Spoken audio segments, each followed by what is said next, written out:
The next selling proposition that made Daniel to be so unique and lasted so long, served many things without a blemish, without any error, is that he was cunning in knowledge. Cunning is an issue of the heart, not of academics, not of philosophy. It's not of the brain. No, it's not of what we might call a political lineage. Cunning means ability to blend different kinds of raw materials into an acceptable product. You don't need one people that have the same character. How do you blend the different characters of people that God has called you to lead and take them to the promised land? You need cunning wisdom, because you have different characters in that crowd. Like John the Baptist, when he was calling them, you generation of vipers, he didn't know among them there were soldiers that carried on that could have killed him. He didn't know that there were Pharisees who could stone him. He didn't know there were the people who could carry out a mob action against him. He was calling them generation of vipers. It was later on when he began to polish his language that the people asked, what shall we do? Then he discovered that among the people, there were people very intelligent. There were people that were full of wisdom, insight, understanding.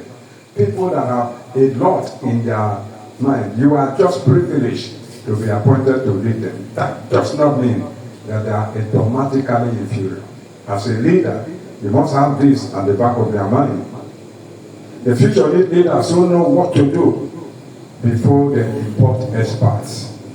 We are in a world where we are importing and exporting experts without harnessing the local resources that have solution to their local problems. And it's an aberration that these experts can recommend temporary solutions, and by the time they go, by the time the next generation comes, those expert advice have already expired. It's important that we have leaders that will counsel the leaders on ground on how not to build infrastructure, but superstructure.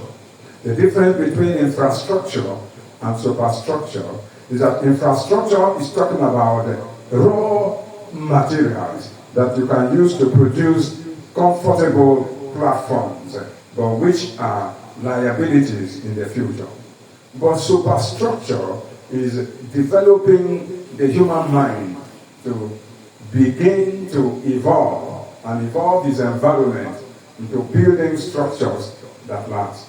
Building a university, building an industry is better than just building infrastructure or rebuilding a house or reconstructing a road. It's so important that we need leaders that will think about the future beyond the digital age.